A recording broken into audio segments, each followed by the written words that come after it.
Hello everyone, sorry for the inconvenience. Sarawak's second phase of the COVID-19 vaccination program is expected to commence in April in what it depicts to be a massive and complex exercise.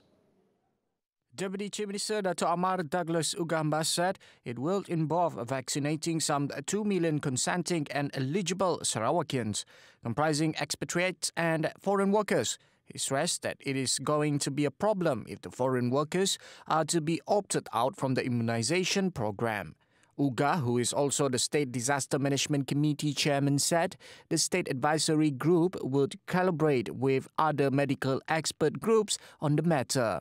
As such, Sarawak had already publicized its vaccination master plan even a month earlier as compared to other states. Individuals caught flaunting the SOP of the MCO will now face a hefty fine of 10,000 ringgit effective today.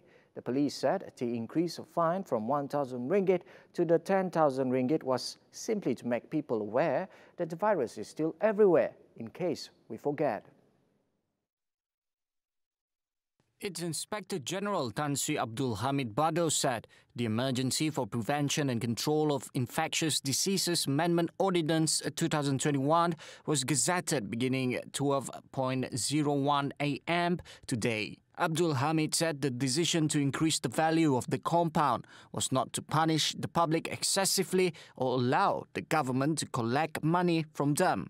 If MCO imposed since a month ago is not complied with, he said the situation can change from better to worse at any time. Sarawak Forest Department JHS has seized a total of 312 logs through illegal logging operation at a location near Rajang River, Nangga, Semaram.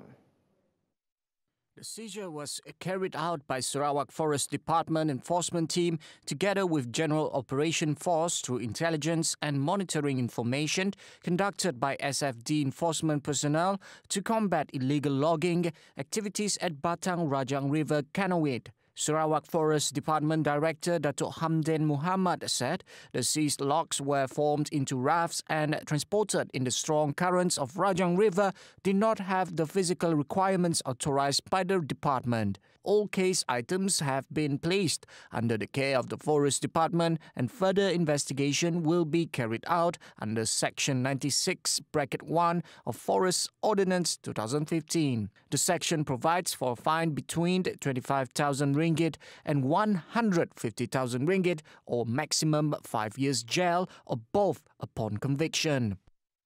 Hello there. The United Arab Emirates UAE is committed in boosting trade and investment in Malaysia. Prime Minister Tan Sri Muhyiddin Yassin pointed out the discussion between the Crown Prince of Abu Dhabi, Sheikh Mohammed bin Zayed Al Nahyan, to Malaysia a good news. According to Tan Sri Muhyiddin Yassin, UAE provides guidance towards unlimited cooperation in discussing bilateral relations between the two countries. UAE also expressed their readiness in collaborations and intensifying its efforts to realize the objectives underlined in Malaysia's digital economy blueprint, My Digital, launched recently. My Digital aims to ride the rapidly growing global digital wave at this time, and that it is very important for Malaysia as a growing digital market in the region to remain competitive. Discussions with UAE, among others, will focus on collaboration in the post-pandemic recovery phase, food security and strengthening cooperation in the oil and gas industry. Now that domestic travel restrictions have been eased, the state police chiefs have been ordered to tighten its screening measures at the border checkpoints. Saya telah pun mengarahkan dengan tegasnya kepada semua pesuruhjaya polis dan CPO Sabah, Sarawak dan seluruh Semenanjung untuk mengetatkan lagi kawalan-kawalan di sekatan jalan raya, di mana pemeriksaan akan dibuat dengan lebih gigih lagi. Ya, saya telah mengarahkan supaya setiap petugas-petugas di roadblock tersebut tidak ada ruang rehat. Inspector General of Police Tan Sri Abdul Hamid Bado said that he had received complaints that some police officers had been lax in manning some state border checkpoints. Tighter checks will be performed nationwide by the police from Friday, March 12th. Abdul Hamid said 36,000 police personnel have been deployed for compliance checking, roadblocks and ops painting duties. He said that this ensured the country sees a steady drop in the number of new COVID-19 cases. Well, that concludes the news at 5. I'm Ruben Gomez. Anytime, anywhere.